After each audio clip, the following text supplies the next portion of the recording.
ओम।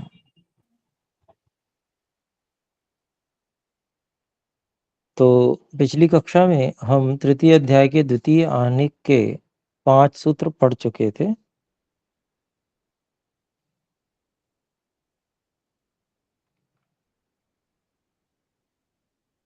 तो 3 सूत्रों से हम इसको देख रहे थे। आत्मा के अनुमान में 3 सूत्रों के द्वारा संशय को दिखाया जा रहा है।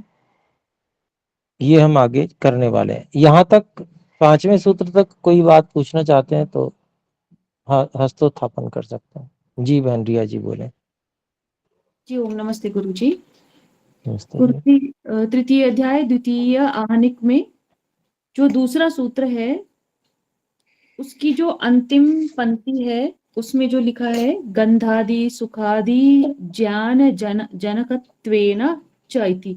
यहाँ पर जो मन है, मन के द्वारा जो क्रिया होती है, जो प्रेरणा करना इंद्रियों को, उससे गंध और सुख आदि गुण उत्पन्न होते हैं, का ज्ञान उत्पन्न होता है। तो गुरुजी ये गंध जो है वो तो गुण नहीं हुआ। समझे नहीं वो आप समझे नहीं, उसको आपने मिला दिया आपस में। 2 अलग अलग गुण हैं।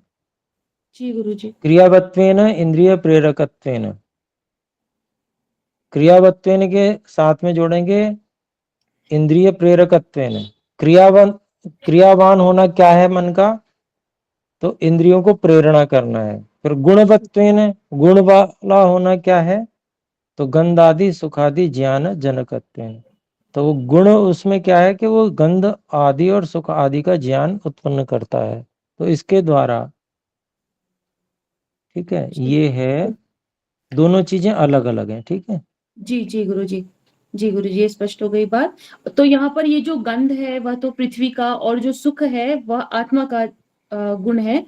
तो नहीं, ऐसा नहीं गुरु जी। सुख आत्मा का गुण नहीं है। सुख और आत्मा अनुभव करता है, सुख गुण जो है वह जी गुरु। प्रकृति अर्थात सत्व गुण का गुण है सुख। प्रीति अप्रीति विषाद आदि जो हमने सांख्य दर्शन में पढ़ा था उससे ध्यान में आएगा आपको। जी जी जी गुरु सत्व जी। गुण का है वो जी जो गुरु। गुण है ना, सुख, हम्म। वो सत्व गुण का गुण है। और आत्मा अनुभव करता है। जी जैसे गुरु। रूप गुण है, आत्मा में नहीं है लेकिन अनुभव करता है। ऐसे ही सुख गुण आत्मा में नहीं है लेकिन अनुभव करता है। जी गुरु जी। ठीक है। जी गुरु जी, यानी आत्मा में फिर कोई भी गुण नहीं हुआ, लेकिन वह उसको नहीं नहीं, अनुभव क्यों करता है नहीं, मन के माध्यम से। आत्मा में गुण है कुछ जो नित्य गुण है, अर्थात जो स्वाभाविक गुण है आत्मा के, वो कुछ हैं और कुछ नैमित्तिक हैं। जैसे सुख दुख आत्मा अनुभव करता है, इसलिए सुख दुख जहां पर दिख रहे हैं अनुभव में आते हुए, वो जी। इसलिए आत्मा है ऐसा किया जाता है। तो कुछ गुण जो स्वाभाविक हैं, जैसे जैसे इच्छा संयोग। द्वेष प्रयत्न, ये इच्छा द्वेष जी। प्रयत्न ज्ञान जी गुरु जी, संयोग और विभाग इत्यादि भी। स्वाभाविक गुण है। हाँ, जी गुरु जी। कुछ स्वाभाविक गुण है, कुछ नैमित्तिक गुण है। तो नैमित्तिक गुण के अंतर्गत फिर आ जाते हैं जैसे प्राण अपान। शरीर के संयोग से प्राण अपान होता है। निमेष उन्मेष भी शरीर के संयोग से होता है। जीवन भी शरीर के संयोग से होता है ना। मन विचार भी इससे होता है। गति जो है वह दोनों प्रकार की, मतलब गति का मतलब आना जाना रूप गति, जी। विकार रूपी गति नहीं है ना। जी गुरु जी। तो वो दोनों प्रकार की मानी जा सकती, शरीर के संयोग से भी और वैसे भी, पर ईश्वर के संयोग से भी। जी। और इंद्रियांतर विकार शरीर के संयोग से है। सुख दुख ये शरीर के संयोग से है, लेकिन इच्छा द्वेष प्रयत्न ये स्वाभाविक है। जी गुरु जी। और ज्ञान, इच्छा द्वेष प्रयत्न और ज्ञान ये स्वाभाविक गुण है। जी गुरु जी। तो आप जो बात कह रहे थे वो पूरे कीजिए। मैंने आपने कुछ बात गलत की, इसलिए मैंने उसको सुधारा है। जी जी अब आप गुरु जी, बोल सकते हैं। मैं गलत ही समझ रही थी गुरु जी। फिर ये बात भी स्पष्ट हो गई कि ये इसके गुण नहीं है और मन उसका ज्ञान सिर्फ करवाता है। मन का भी ये गुण नहीं है, मन सिर्फ ज्ञान करवाता है आत्मा को, ऐसा गुरुजी? मन का क्या गुण नहीं है, मैं समझा नहीं आपकी बात, किस ये गुण के बारे गंध, में कह रहे हैं? गंध और सुख आदि तो मन के भी तो गुण नहीं है, ये उनका हाँ ज्ञान नहीं, करवाता है। मन के सीधे सीधे गुण नहीं है, लेकिन तदाकार होके वो उसमें वो सामर्थ्य परमात्मा ने बनाई है मन में, कि वो तदाकार हो जाता है और ज्यों जी का गुरु, त्यों प्रतिभासित होता है, जैसे बाहर का विषय। गंध, जैसे पृथ्वी में गंध है स्वाभाविक, जी गुरुजी। तो वो स्वाभाविक है वहां पर पृथ्वी में, लेकिन उसके निमित्त से मन में आ गई, तो नैमित्तिक है मन का भी गुण। जी गुरुजी। ठीक है, वो निमित्त से आता है और हट जाता है। जी गुरुजी।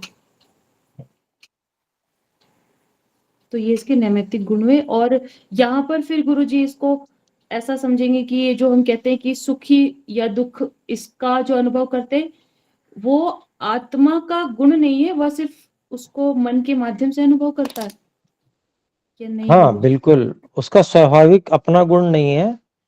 जी। वो जो सुख दुख है वो सत्व गुण का गुण है। मान लीजिए मन में है तो वहां पर उभर रहा है, सत्व गुण उभर रहा है, तो सुख उभर रहा है वहां पे, जी परंतु गुरु। आत्मा देख रहा है, दृष्टा है कि हाँ ये सुख मेरी अनुकूल स्थिति है। जी गुरुजी। वो देख माध्यम रहे से। हैं कि भाई अनुकूलता किस कारण से है, शरीर आदि के कारण से अनुकूलता है ना। जी। तो वो सत्व उभर रहा है, मतलब शरीर आदि के लिए बहुत अनुकूलता है। भाई आत्मा को क्या अनुकूल और क्या प्रतिकूल, लेकिन क्योंकि बंधन में है, अर्थात अविद्या भी है उसको, वो आरोपित कर रहा है अपने ऊपर, मन आदि के प्रभाव को अपने ऊपर आरोपित कर रहा है। मतलब आरोपित करने का भी अभिप्राय क्या है कि वह अपने स्वरूप को भूला हुआ है और स्वयं को उससे घुला मिला जान रहा है, कि जो मन है उससे घुला मिला जान रहा है अपने आप को, तो वहां जो घटित हो रहा है उससे प्रभावित हो रहा है, ये स्थिति है। तो जी वहां गुरु। घटित क्या हो रहा है, वहां सत्व प्रधान हो रहा है। और जी। सत्व प्रधान होना ये शरीर आदि की अनुकूल स्थितियां हैं। शरीर में अनुकूलता है तो मन में सत्व जो है प्रधानता हो गई। जी।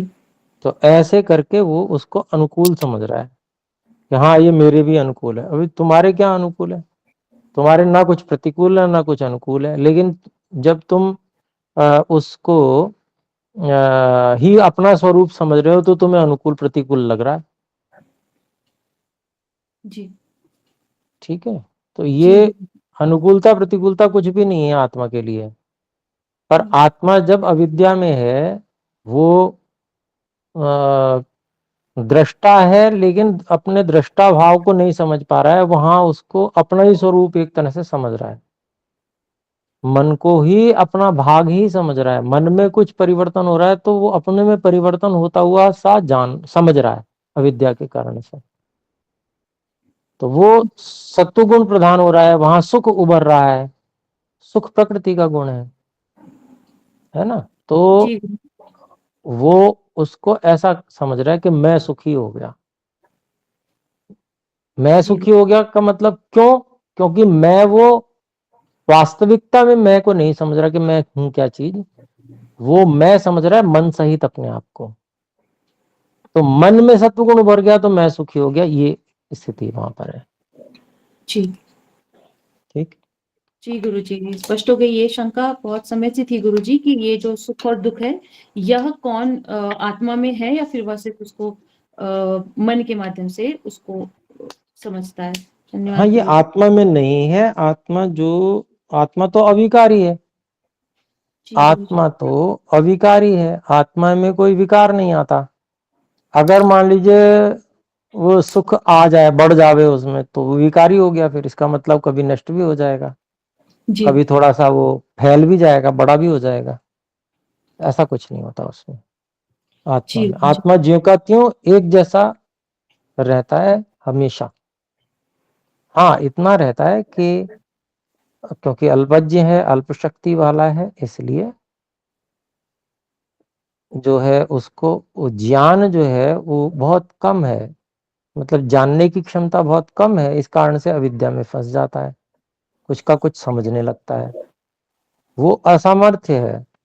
फिर जब वो जो है स्वाध्याय करता है, अध्ययन करता है वेद आदि का, और अच्छे लोगों के संग में रहता है जो ज्ञानवान हैं, जिन्होंने ईश्वर को कुछ धारण किया है। ईश्वर को धारण करने से तत्व ज्ञान धारण होता है, तो उनके संगति से उसको वो जो है मन और बुद्धि आदि में ज्ञान को बढ़ाता जाता है, तत्व ज्ञान को बढ़ाता जाता है। वहां पर घर किसने बनाया हुआ था? अविद्या ने, मन और बुद्धि में। जी लेकिन सत्पुरुषों के संग से, है ना, और वेद आदि के स्वाध्याय से वहां पर अविद्या को मिटाता है और उसके स्थान पे विद्या को स्थापित करता है, सत्य को समझता है। जब वो सत्य को समझता है तो वो फिर ऐसी स्थिति में आ जाता है कि वो बिल्कुल ठीक ठीक अनुभव कर पाए, वास्तविकता का अनुभव कर पाए, वही मुक्ति है। उसमें फिर ईश्वर की सहायता भी मिलने लगती है, शरीर आदि बुद्धि मन इत्यादि की का मोह छोड़ देता है कि भाई ये मेरे लिए बेकार है, हे है, उसको छोड़ता है तो ईश्वर की सहायता मिलती है फिर, और ईश्वर ही तब साधन बन जाते हैं। ईश्वर की सहायता ही वहां पर सब कुछ जानने, सही सही तत्व तात्विक रूप से सब कुछ जानने की क्षमता प्राप्त रहती है उस समय। ठीक हो गई बात? जी गुरु जी, बहुत बढ़िया से स्पष्ट हो गई, धन्यवाद गुरु जी। जी, श्रीमन प्रकाश जी बोले। नमस्ते आचार्य जी। जी नमस्ते जी। ये शुरू में मतलब प्रथम अध्याय के प्रथम अंधिक के बाद जो ये टेबल्स वगैरह क्या है, ये हाँ जी द्रव्य प्रकरण वगैरह जो दिए हैं, जी जी तो उसमें हाँ मेरी किताब में ये पेज 35, तो जी आत्मा के भेद जीवात्मा परमात्मा करके, परमात्मा के तो ज्ञान इच्छा प्रयत्न दिए है जैसा आपने कहा, लेकिन जीवात्मा में सुख दुख दोनों दिए है। वो ज्ञान इच्छा प्रयत्न भी है और सुख दुख इच्छा द्वेष प्रयत्न भावना ये सब दिए हैं। जीवात्मा के 14 गुण बताए हैं। जी जी, जीवात्मा के 14 गुण बताए हैं, हाँ जिसमें से 5 सामान्य है और 9 विशेष हैं। हाँ उन 9 विशेष में कौन सा नैमित्तिक है, कौन सा स्वाभाविक है, ऐसा यहाँ नहीं कहा गया है। अच्छा जैसे धर्म और अधर्म है, हाँ ठीक है, धर्म और अधर्म स्वाभाविक गुण कभी हो ही नहीं सकते। हाँ आप समझ रहे होंगे इस बात को, क्योंकि धर्म और हाँ अधर्म है क्या? ये तो जो है कृत कर्म है। अगर वो कृत कर्म स्वाभाविक हो जाए तो कभी हटेंगे ही नहीं। ये तो लेकिन फल भोगा और खत्म, ऐसा भी तो होता है। धर्म अधर्म फल भोगा के समाप्त हो जाते हैं, ये तो स्वाभाविक नहीं है, ये तो स्पष्ट ही है। तो इसमें से कुछ नैमित्तिक हैं और कुछ स्वाभाविक गुण हैं। हाँ। ठीक है जी, धन्यवाद। धन्यवाद जी।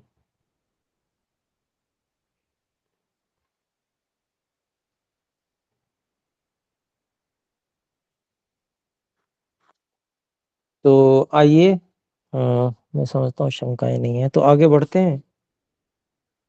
देखिए यहाँ पर आत्मनो अनुमाने विप्रतिपत्ति प्रदर्श्यते त्रिभिः सूत्रैः कहते हैं भाष्यकार कि आत्मा के अनुमान में 3 सूत्रों के द्वारा संशय बताया जाता है। छठा सूत्र है यज्ञदत्त इति सन्निकर्षे प्रत्यक्षा भावा दृष्टम लिंगम न विद्यते। तो यज्ञ दत्त, इस प्रकार से यज्ञ दत्त नामक एक जो सामने शरीर है, उससे सन्निकर्ष होने पर प्रत्यक्ष आत्मा का प्रत्यक्ष अभावात, आत्मा का प्रत्यक्ष न होने से दृष्टम लिंगम न विद्यते, दिखने वाली पहचान नहीं उपलब्ध होती है, ऐसा यहाँ पर सूत्रकार जो है पूर्व पक्ष उठा रहे हैं। इसका भाष्य देखते हैं। यज्ञदत्त इति सन्निकर्षे यज्ञदत्त शरीरे चक्षुरादि इंद्रिय सन्निकर्षे सति।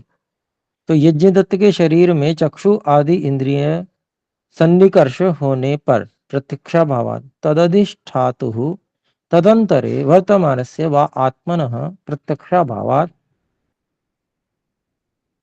उसके जो अधिष्ठाता, उसके अर्थात उसी को खोलते हैं, उसके जो अंदर जो वर्तमान आत्मा के प्रत्यक्ष का अभाव होने से, ये प्रत्यक्षाभावात को खोल रहे हैं। और उसी को फिर खोलते हुए कहते हैं नहीं आत्मा प्रत्यक्षम भवति, आत्मा तो प्रत्यक्ष होती नहीं, शरीर भले ही दिख रहा है।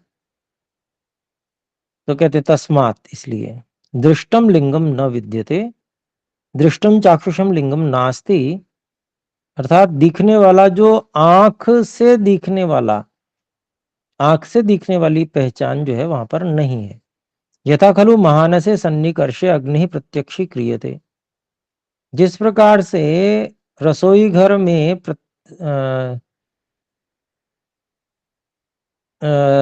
इंद्रिय से सन्निकर्ष होने पर, इंद्रिय से संबंध बनने पर अग्नि का प्रत्यक्ष किया जाता है, धूमेन सार्धम, धुएं के साथ में, अग्नि का प्रत्यक्ष धुएं के साथ में किया जाता है।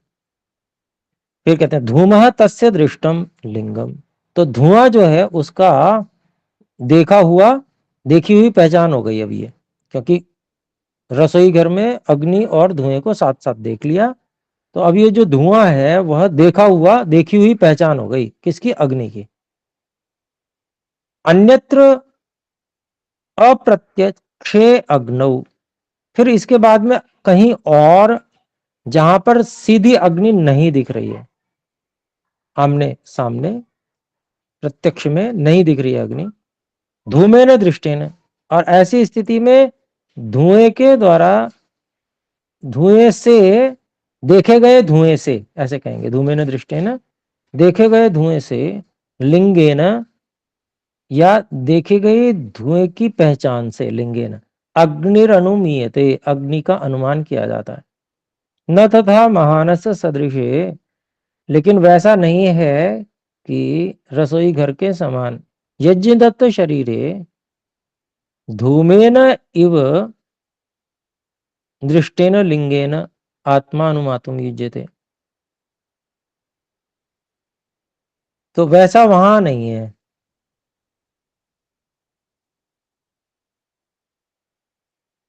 कि रसोई के समान यज्ञदत्त के शरीर में धुएं के समान दिखने वाले, दृष्टेन लिंगेन, दिखने वाली पहचान से आत्मा अनुमातुम न युज्यते, न उधर से ले आएंगे पीछे से, तो ऐसे किसी दिखने वाली पहचान से आत्मा को अनुमान करना नहीं युक्त होता। न च तल्लिंगेन आत्मा प्रत्यक्ष ताम आपद्यते, तो और उस जो दिखने वाली पहचान के द्वारा आत्मा जो है वह प्रत्यक्षता को प्राप्त नहीं होती दिखने वाले लिंग से। तस्मात् तस्य अनुमानम न युक्तम, इसलिए उसका अनुमान करना ठीक नहीं है, ऐसा पूर्व पक्षी पक्ष रख रहा है अपना। और सातवां है सामान्य तो दृष्टाच अविशेष,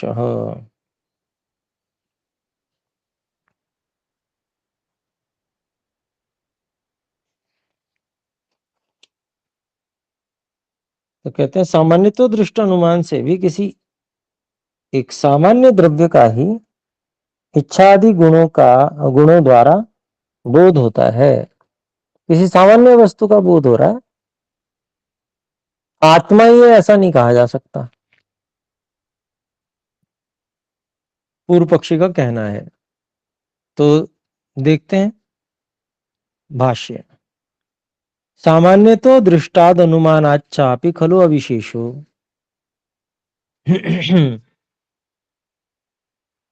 सामान्य तो दृष्ट अनुमान से भी जो है बात समान ही रहती है, न वस्तु विशेष आत्मा सिद्ध्यति। वस्तु विशेष जो आत्मा है वो सिद्ध नहीं होती, सामान्य बात तो आ जाएगी। यतो ही ज्ञान इच्छादयो गुणाः तैर्गुणी इति अनुमीयते, क्योंकि ज्ञान इच्छा आदि गुण से उन गुणों के द्वारा गुणी ऐसा अनुमान किया जाता है। गुणाः खलु द्रव्यम आश्रयन्ति, जो गुण है वो द्रव्य का आश्रय लेते हैं, अर्थात द्रव्य में आश्रित होते हैं। भवतु तद्युक्तम किमपि द्रव्यम, तो उन गुणों से युक्त कोई द्रव्य होवे, अदृष्टम तत्किमिति न वक्तुम शक्यते, वो ऐसा जो द्रव्य है वो नहीं पता चलता, वो क्या है ऐसा कुछ नहीं कहा जा सकता है। कोई द्रव्य होगा लेकिन वो क्या द्रव्य है नहीं कहा जा सकता, ऐसा जो है पूर्व पक्षी कह रहा है। तस्मात् तद अदृष्टलिंगैः स आत्मा इति बोधः कथम स्यात्, इसलिए उस न देखी गई पहचान के द्वारा वह आत्मा है ऐसा बोध कैसे हो सकता है। तो ये प्रश्न उठा रहे हैं पूर्व पक्षी। अब पूर्व पक्ष निष्कर्ष हो, तो पहले पूर्व पक्ष जो है, पूर्व पक्षी अपनी बात का निष्कर्ष निकालता है। जैसे पंचावयव में सबसे अंत में निगमन होता है, वैसे ही वो अपनी बात का निष्कर्ष कह रहा है। तस्मात् आगमिकः, अर्थात क्योंकि आत्मा प्रत्यक्ष अनुमान आदि से नहीं जाना जाता, ये बात पहले कह चुके, इसलिए आत्मा आगमिक केवल शब्द प्रमाण से होने योग्य है। भाष्य देखते हैं। तस्मात् स आत्मा प्रत्यक्षानुमानाभ्याम असिद्धः सन् खलु आगम साध्य एव इति, इसलिए जो आत्मा है वो प्रत्यक्ष और अनुमान इन दोनों से असिद्ध होता हुआ निश्चय से केवल शब्द प्रमाण से सिद्ध करने योग्य ही है। इति आगमे तु विद्यते आत्मा नामना पदार्थ है। भाई आगम में तो वेद आदि जो ऋषियों के ग्रंथ हैं, वेद हैं, उनमें तो आत्मा नाम का पदार्थ है। तो बता देते हैं, यस्मिन् सर्वाणि भूतान्यात्मैवा भूत विजानतः, यजुर्वेद के मंत्र में कहा है, जो व्यक्ति सभी भूतों में, सभी प्राणियों में अपने आत्मा के समान समझता है, तो आत्मा की बात आ गई। ऐसे आत्मानम चेद विजानीयात् अयम अस्मि, चेद विजानीयात् अयम अस्मि इति पुरुषः, ये बृहदारण्यक की है। तो आत्मा को यदि कोई जानता है तो यह मैं हूं ये अनुभूति करता है। फिर आत्मानाम रथिनम विद्धि शरीरम रथम एव तु, ये कठोपनिषद में बताया कि भाई आत्मा को रथी समझो और शरीर को रथ के समान समझो। फिर तम अणुमात्रम आत्मानम अनुविद्य अस्मि इति एवं संप्रजानीते, योग दर्शन के व्यास भाष्य में जो 1:36 में ये बात कही गई है कि उस अणु मात्र आत्मा को जानकर मैं हूं इस प्रकार से व्यक्ति जान लेता है। अतः तत्रात्मनि लिंग प्रदर्शनम न युक्तम, इसलिए शब्द प्रमाण तो चलो ठीक है, ये सब शब्द प्रमाण दे दिए हैं, इसलिए आत्मा में जो उसकी पहचान को दिखाना है अनुमान प्रमाण के द्वारा न युक्तम, वो ठीक नहीं है। किंतु आगमता एव स स्वीकर्तव्य, बल्कि केवल शब्द प्रमाण से ही उसको स्वीकार करना चाहिए।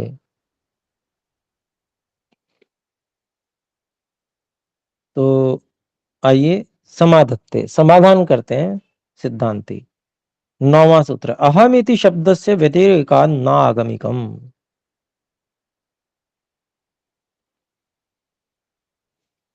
तो कहते हैं कि जो अहम मैं हूं, ये जो अनुभूति हो रही है, ये जो है, ये अनुभूति शब्द से भिन्न है। ये कोई शब्द प्रमाण नहीं है।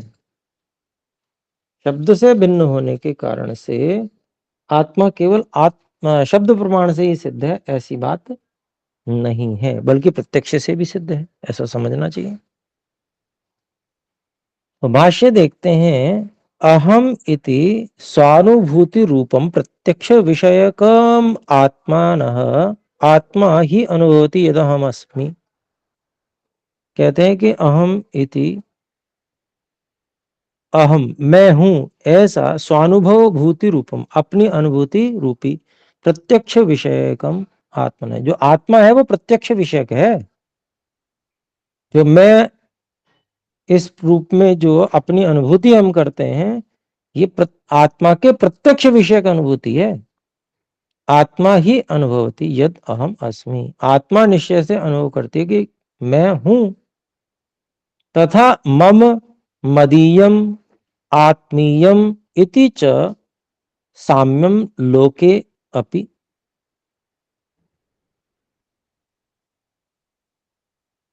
तस्मात् आत्मस्वरूपम अहमिति प्रत्यक्षानुभूतम आत्मानम। फिर दूसरी बात कहते हैं, वैसे ही मेरा है, मदीयम ये भी मेरा है, आत्मीयम ये भी मेरा है, ये मेरे बड़े आत्मीय हैं, मतलब बहुत मेरे निकट हैं, मेरे अपने हैं। इति च साम्यम लोके भी, इस प्रकार से समानता संसार में भी देखी जाती है। तस्माद आत्मस्वरूपम अहमिति, इसलिए मैं हूं यह आत्मस्वरूप है।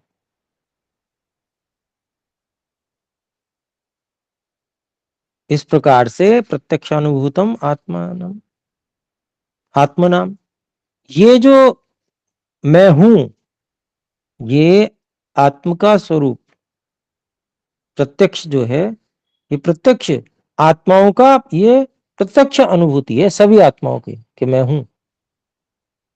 न ही आगम लक्ष्यम वक्तुम शक्यते,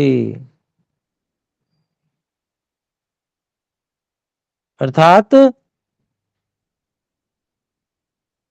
यह जो बात मैं हूं, यह बात आगम से जानने योग्य नहीं है। मैं हूं ये कोई शब्द प्रमाण थोड़ी है। शब्द प्रमाण तो दूसरे की बात होती है, वो अगर आप्त है तब। ये जो मैं स्वयं कह रहा हूं, अपनी अनुभूति कह रहा हूं, ये कोई शब्द प्रमाण अब मेरे लिए थोड़ी शब्द प्रमाण है। ये तो मेरा अपना अनुभव है।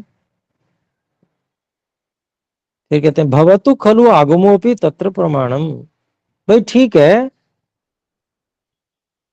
आत्मा के होने में आगम भी प्रमाण हो, क्या बाधा है?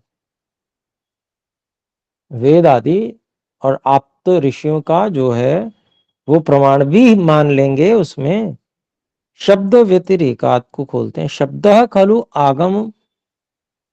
खलु आगमः तस्य व्यतिरेकात व्यतिरिक्तत्वात् विलक्षणत्वात्। तो कहते हैं कि भाई जो शब्द है, शब्द प्रमाण है, अर्थात आगम है, वो कुछ अलग ही चीज होती है। उसके लक्षण कुछ अलग होता है। उसके लक्षण अलग होने से विलक्षणो ही आगम है। जो आगम है, शब्द प्रमाण है, वो कुछ अलग ही लक्षण वाला है। प्रत्यक्ष से उसका कोई लक्षण नहीं मिलता। प्रत्यक्षाद अहम प्रत्यात सति प्रत्यक्षे किम प्रमाणम न अन्य प्रमाणम अपेक्षित। तो कहते हैं कि प्रत्यक्ष ही जब मैं हूं ये प्रत्यय हो जाने से, सति प्रत्यक्ष प्रत्यक्ष हो जाने पर किम प्रमाणम, कौन से प्रमाण की जरूरत है?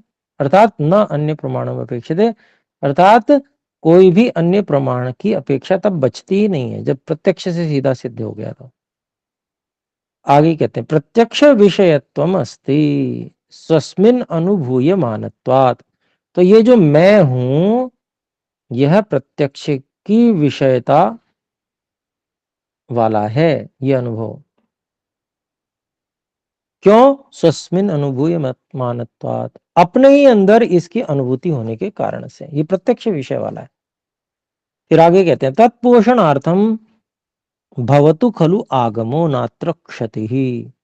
तो भाई जो मेरी आत्मानुभूति है, मेरा मैं हूं का जो अनुभव है, ये प्रत्यक्ष मुझे हो रहा है, और ये इस प्रत्यक्ष की को सिद्ध करने के लिए कि मेरा प्रत्यक्ष ठीक है, तुलना करने के लिए कि हाँ मैं जो प्रत्यक्ष कर रहा हूं उसमें कोई गलती नहीं है, तो उसका पोषण करने के लिए जो है उस शब्द प्रमाण भी होवे, उससे कोई नुकसान नहीं है प्रत्यक्ष में। प्रत्यक्ष को तो वो सिद्ध ही कर रहा है, सपोर्ट कर रहा है। फिर कहते हैं परंतु न केवलम आगम मात्रम आत्मनि प्रमाणम। तो इसलिए केवल शब्द प्रमाण ही आत्मा में प्रमाण नहीं है, किंतु प्रत्यक्षम स्वकीयम प्रधानम इति अर्थः। लेकिन अपना जो प्रत्यक्ष है, अपना जो मैं हूं का प्रत्यक्ष है, अपने होने का प्रत्यक्ष है, वो ज्यादा अधिक प्रधान है, मतलब मुख्य, उसकी मुख्यता है, ये अभिप्राय है। दूसरी तरह से अर्थ करते हैं यद्वा अहम इति प्रत्यक्षी भूतस्य आत्म शब्दस्य व्यतिरेकात् भिन्नत्वाद आगमतः। तो कहते हैं ऐसे भी कह सकते हैं कि मैं हूं यह इति प्रत्यक्षी भूतस्य, इस प्रकार से जो प्रत्यक्ष हुआ है, ऐसे आत्म शब्द से, आत्म शब्द के व्यतिरेकात, अलग होने से, ये आत्म शब्द है कि मैं हूं, तो ये अन्य शब्द प्रमाणों से अलग है। ये ऐसा नहीं है कि वो शब्द, ये भी कोई शब्द प्रमाण है, ये शब्द प्रमाण नहीं है। तो भिन्नत्वात् आगमतः, अर्थात शब्द प्रमाण से इसके भिन्न होने से। कहते हैं नागमिकम प्रमाणम एव, केवल शब्द प्रमाण ही है ऐसी बात नहीं है, किंतु सर्व प्रत्यक्षम अत्र सर्वैरात्मभिः प्रत्यक्षम अनुभूयते स्वात्माहम इति। लेकिन सभी का ये प्रत्यक्ष है, सबका प्रत्यक्ष है, यहां सभी के द्वारा, सभी आत्माओं के द्वारा ये प्रत्यक्ष अनुभूत किया जाता है कि मैं हूं, मैं आत्मा हूं।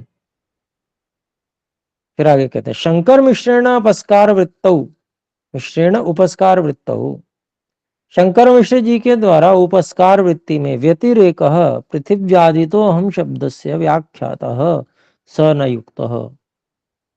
तो उपस्कार वृत्ति में शंकर मिश्र जी के द्वारा अहम शब्दस्य पृथिव्यादितो व्यतिरेक व्याख्याता, अहम इस शब्द का पृथ्वी आदि से उसकी भिन्नता, यह व्याख्यान की गई है। सनुयुक्त वो कहना उचित नहीं है।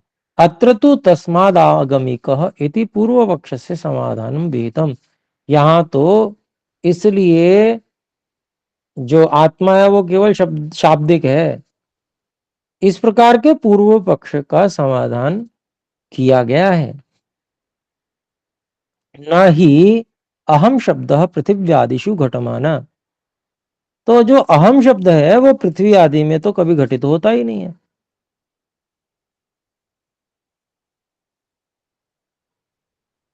इति पूर्व पक्ष, ऐसा पूर्व पक्ष उन्होंने किया है। तथा कृते व्याख्यान है भी न पूर्व पक्ष निवृत्ति होती, ऐसा कहने से, ऐसा व्याख्यान करने पर भी पूर्व पक्ष की फिर निवृत्ति नहीं हो पाएगी, क्योंकि वो तो बात ठीक ही है। अहम शब्द पृथिव्यादिषु घटमान न, मतलब अहम शब्द पृथ्वी आदि में तो घटित होता नहीं है। तो अगर पूर्व पक्ष में इसको ले लेंगे तो इसका समाधान कैसे करोगे? सही बात का थोड़ी समाधान होता है, ऐसा वो कह रहे हैं। तथा कृते व्याख्यान है भी न पूर्व पक्ष निवृत्ति भवति, ये बात हो गई। फिर आगे वस्तु तो अत्र आगम प्रमाण साध्य एव इति। पूर्व पक्ष निवृत्तये। वास्तव में यहाँ पर जो आत्मा है वो शब्द प्रमाण से सिद्ध होने योग्य मात्र है। इस प्रकार के पूर्व पक्ष की निवृत्ति के लिए, पूर्व पक्ष निवृत्तये, इस प्रकार के पूर्व पक्ष की निवृत्ति के लिए अहमिति प्रत्यक्षात्, मैं हूं, इस प्रकार के प्रत्यक्ष होने से व्यतिरेक आगमस्य इति तात्पर्य।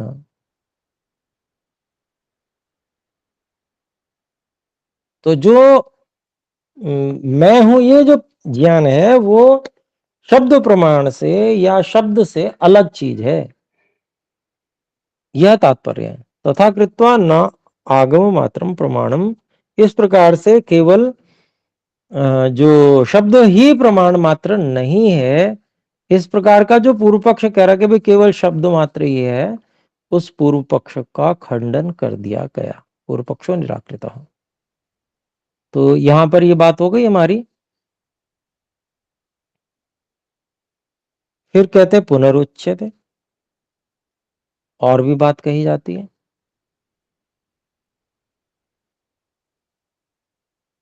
यदि दृष्टम अन्वक्षम अहम देवदत्तो हम यज्ञदत्त इति,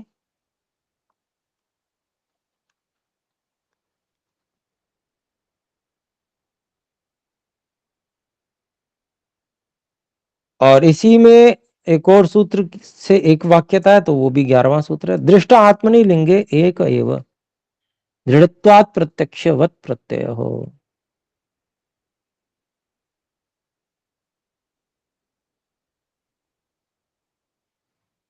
तो कहते हैं अभिप्राय इसका, यदि प्रत्यक्ष हमने देख लिया, दृष्टम अनुअक्षम, प्रत्यक्ष देख लिया कि मैं देवदत्त हूं, मैं यज्ञदत्त हूं, कि देवदत्तो अहम यज्ञदत्त इति अहम, कि भाई देवदत्त ने देख लिया कि मैं देवदत्त हूं, यज्ञदत्त ने देख लिया मैं यज्ञदत्त हूं, अर्थात मैं आत्मा हूं। इस प्रकार से दृष्ट आत्मनि लिंगे प्रत्यक्षवत् दृढ़त्वात् एक एव प्रत्ययः।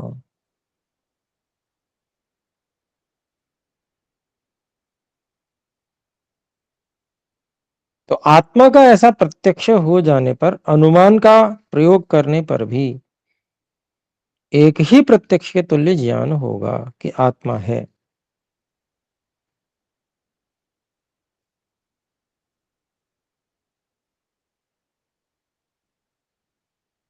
अनयोः सूत्रयोः एक वाक्यता अस्ति, इन दोनों सूत्रों में एक वाक्यता है।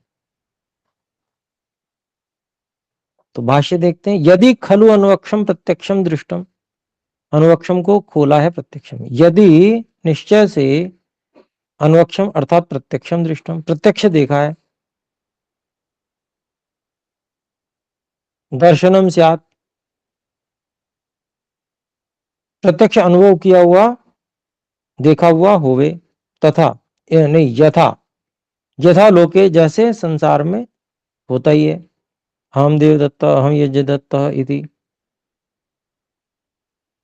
तदा आत्मनि दृष्टे आत्मनि अहम इति खलु आत्मनि प्रत्यक्ष सति, मैं देवदत्त हूं, मैं यज्ञदत्त हूं, ऐसा जो तब आत्मा में मैं हूं, ऐसा आत्मा में प्रत्यक्ष होने पर, आगे कहते हैं पुनः लिंगे दृढ़त्वात् प्रत्यक्षवत् प्रत्ययः एक एव। इसको खोलते हैं, लिंग्यते अनुमीयते येन तल लिंगम, लिंग्यते को खोलते हैं, अनुमीयते अनुमान किया जाता है जिसके द्वारा उसको लिंग कहा जाता है। अनुमानुम तस्मिन् अनुमारे, तो लिंग्यते अनुमीयते येन तल लिंगम अनुमानम, मतलब वो लिंग है उसको अनुमान प्रमाण कहा जाता है। तस्मिन् अनुमाने दार्ढ्यात्, उस अनुमान में दृढ़ता होने से, प्रत्यक्षमेव प्रत्ययो बोधः, प्रत्यक्ष के समान जो ज्ञान होता है, बोध होता है, यद्वा प्रत्यक्षवान प्रत्यक्ष पूर्वको बोधः, या ऐसे कहें कि प्रत्यक्ष सहित प्रत्यक्ष पूर्वक बोध होता है, क्योंकि अनुमान में प्रत्यक्ष लिंग का तो प्रत्यक्ष होता ही है।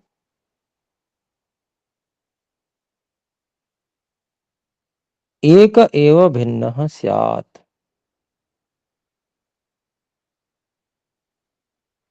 तो प्रत्यक्ष के समान जो ज्ञान होता है अनुमान में भी वो एक ही होता है और बिल्कुल अलग है, वह अभिन्न, अलग नहीं है वो, क्षमा करें। प्रत्यक्ष में जो ज्ञान हो रहा है और जो अनुमान में ज्ञान हो रहा है वो दोनों कैसे हैं? अभिन्न हैं, अभिन्न ज्ञान हो वे। उसका उदाहरण दे रहे हैं, सरोवरम गच्छता जनेन सरोवरे प्रत्यक्षे कृते सती अपि, सरोवर की ओर जाते हुए व्यक्ति के द्वारा सरोवर के का प्रत्यक्ष करने पर भी तत्र स्थितैर वकवलाकभिः च, तो वहां पर जो स्थित बगुले आदि के द्वारा लिंगई है, बगुले आदि के लिंग पहचान के द्वारा अनुमीयते अनुमान किया जाता है। सरोवर अवश्यम इति, वहां सरोवर अवश्य है।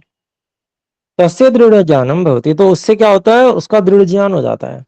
पता है कि मैं सरोवर की ओर जा रहा हूं, प्रत्यक्ष मैंने पहले देखा भी हुआ है, वहां के सरोवर है, साथ में वहां से जब बगुले उड़ते हुए देखता है व्यक्ति तो उसकी दृढ़ता हो जाती है कि यहीं पर है सरोवर, यहीं पर है जलाशय, क्योंकि बगुले भी उड़ रहे हैं, देख लो। इसलिए तो उसी अनुमान से भी उसका ही प्रत्यक्ष का ही दृढ़ ज्ञान हो जाता है।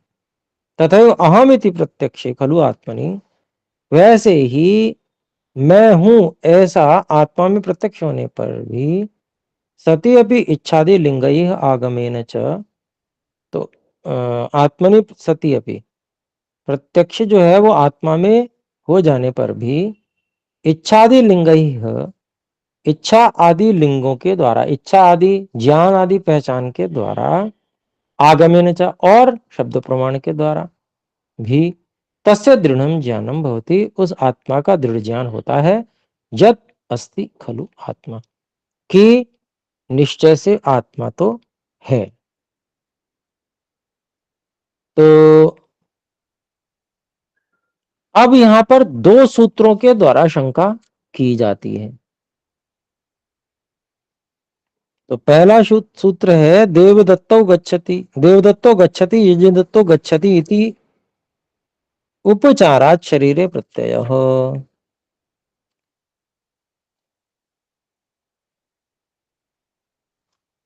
तो सूत्र के में कहते हैं, पूर्व पक्षी कहता है, शंका करता है कि देवदत्त जाता है, यज्ञदत्त भी जाता है, इति उपचारात, ऐसा व्यवहार देखा जाने से शरीरे प्रत्यय, ये ज्ञान जो है वो शरीर में हो रहा है, यज्ञदत्त जा रहा है ना जी। ये पूर्व पक्षी कहता है कि भाई तो शरीर का ज्ञान हो रहा है, तुमने आत्मा कहां से ले ली? तो ऐसा पूर्व पक्षी कहता है। संदिग्धस्तु उपचारः, इसलिए जो व्यवहार है वो संदिग्ध हो गया, अर्थात उसमें संदेह उत्पन्न हो गया कि बात आपकी ठीक है अथवा नहीं है।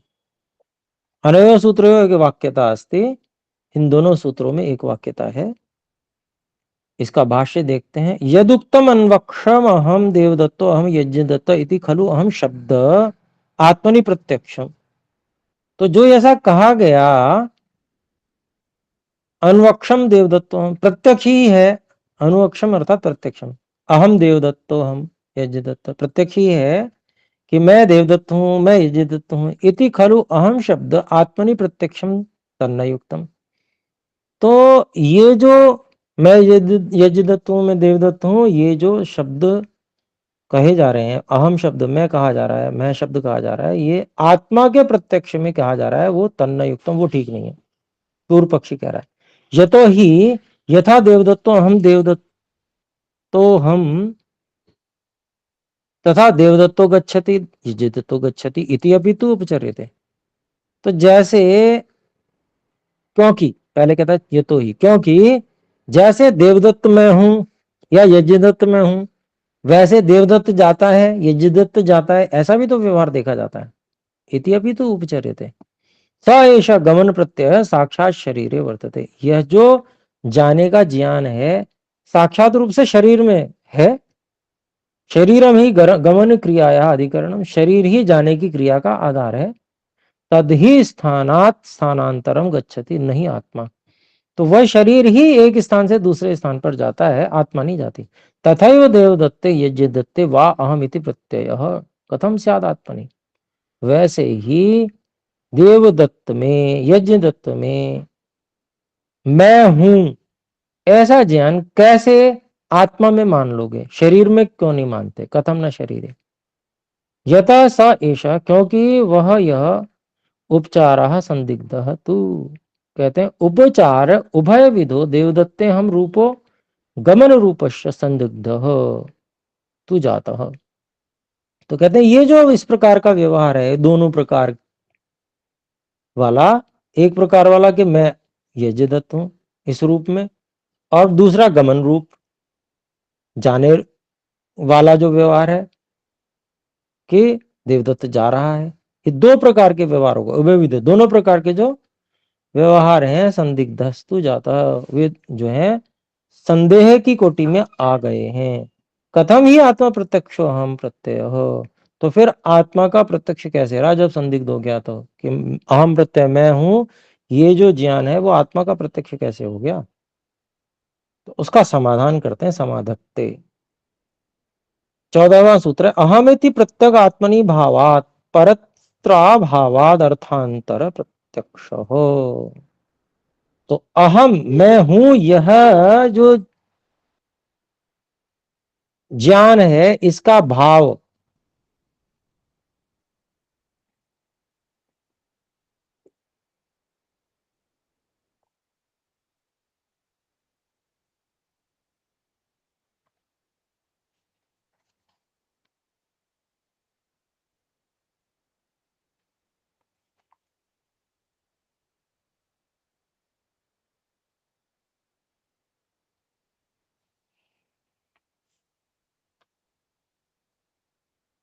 एक मिनट।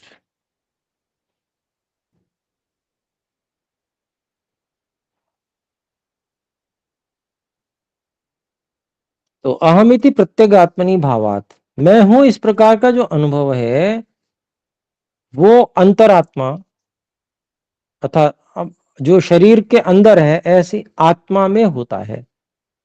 ऐसा होने के कारण से परत्र अभावात, दूसरे में तो होता नहीं है, अर्थात शरीर में तो नहीं होता है। इसलिए ये जो अर्थांतर यानी कि शरीर से भिन्न पदार्थ आत्मा का ही प्रत्यक्ष है कि मैं हूं, ऐसा यहां पर कहा जा रहा है। तो आइए इसका भाष्य देखते हैं। अहमिति प्रत्यगात्मनि भावात, अहमिति प्रत्ययो बोधः स्वात्मनि भवति इति तस्मात्। तो मैं हूं यह जो ज्ञान है, यह बोध है, अब आत्मा में होता है, अंदर होता है, इस कारण से। तथा और परत्र अभावात, परस्मिन न भवति इति, परस्मिन दूसरे में अर्थात शरीर में नहीं होता है, इस कारण से अर्थांतर प्रत्यक्ष, अर्थांतरम आत्मा, अर्थांतरम ही आत्मा। दूसरी वस्तु क्या है, दो चीजें है ना, एक शरीर है एक आत्मा है। तो शरीर में तो ये होता नहीं है, तो दूसरी चीज क्या बची, तो आत्मा। तो वो आत्मा में ही वो प्रत्यक्ष जो अनुभव होता है वो होता है।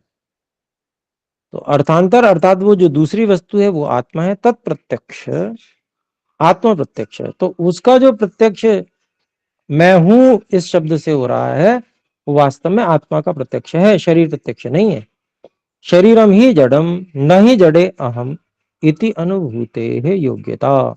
शरीर कैसा है, वो जड़ है, और जड़ में मैं हूं इसकी अनुभूति की योग्यता ही नहीं है।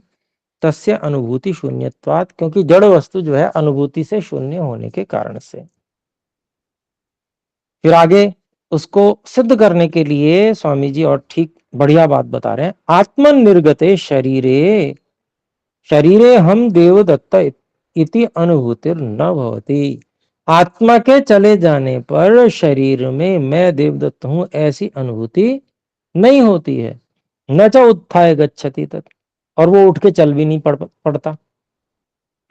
आत्मा चली गई तो वो उठ के चल नहीं पड़ेगा, वहीं पड़ा रहेगा।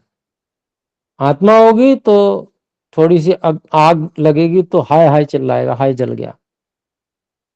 और आत्मा निकल गई उसके बाद में धू धू करके जल जाता है, कुछ नहीं उठ के भागता, न कहता है कि दर्द हो रहा है, जलन हो रही है। तो इससे यही पता चलता है कि वो जो मैं हूं, यह जो अनुभूति है वो शरीर की नहीं है, वो आत्मा की है। तो इतना हमने पहले पढ़ा था, मैं समझता हूँ शायद इतने तक हम पहुंच गए जी हैं। गुरुजी।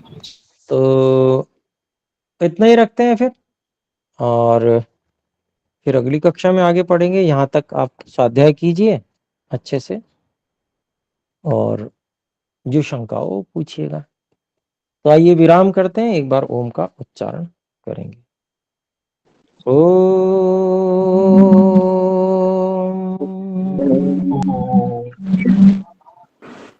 सर्वेभ्यो नमः, सभी को सादर नमस्ते। नमस्ते जी, धन्यवाद जी। ओम।